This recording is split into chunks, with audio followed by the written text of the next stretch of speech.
I think there's only 3 trucks on this whole crossing. We're going to Rosslare in Ireland, but I'm going to let you try and guess where I currently am.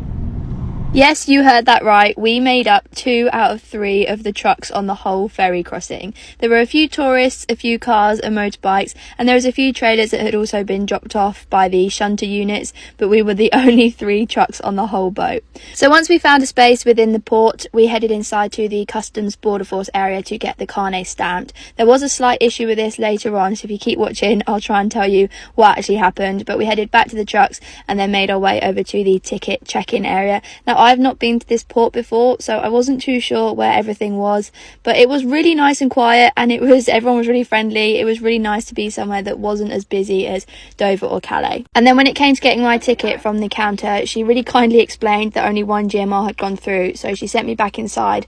I had no idea whether I was supposed to wait in there or wait in the truck, so you can have a nice fit check instead. Luckily, it got cleared, there was no issues, so she managed to give me my tickets, and then I could make my way round to the lanes. Now, this is where I really stressed that I had no idea where I was going. You'd think it would be simple because I could just follow the other truck, and even though he was right there in front of me, I wasn't too sure where to go. Because the barrier was down, I just got a bit confused and ended up going the wrong way. So a little reverse, and then it was nice and simple process. Gave him my tickets, he made sure that everything was okay, checked the number plate, and then I could head round into the lanes. We were the first 2 ready to be lined up. We only had about an hour or so until we started boarding. So like I said, it was a really nice simple process, lovely sunny day. I made sure to save the location on my sat nav because I'm sure I'll be coming back to this port at some point again. And that's probably one of my top tips for any new drivers, is to just get into the habit of saving places.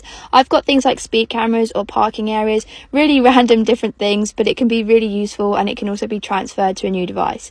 Once I'd had something to eat, I sat and watched all of the trailers being shunted on by the different units, and then I tried to wave at some of the motorbikes, but nobody waved at me. It's always nice to see some bikes on the same crossing as us. And then it was time for us to get onto the boat. Normally it's a really simple, straightforward drive over the Chainsmount and onto the actual ferry.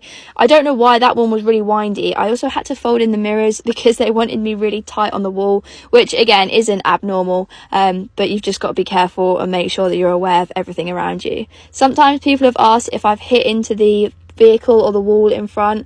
It's just the angle where the windscreen is, and it makes it look like I've crashed into something, but they like it to be really up close tight with the vehicle in front. After I'd made my way up all of those stairs, it was time to check out my room. I believe this ferry crossing is about 3.5-4 hours long, so we each got allocated a cabin, and like I said earlier, it was really quiet, so there was no risk of sharing with anyone else, which is always a relief. I wanted to show you all of the important bits that I brought with me. Of course, I had bear and some really good snacks. We then headed upstairs to the driver's lounge, had something else to eat, and it was a really good view over Fishguard. Like I said, I've never been here before, but I was really impressed. After a brief look in the shop, it wasn't particularly large, but I guess it did what it needed to do. I headed back to the room, watched a little bit of a film, and then I had a really good nap. By the time I'd woken up, we'd arrived very close to Rosslare, so I headed up to the top deck to try and wake up a little bit and get some fresh air, and then it was time to make our way back down all the steps and into the trucks. And I know I said that I haven't done this particular crossing before. However, last summer we did catch a boat from France into Rosslare,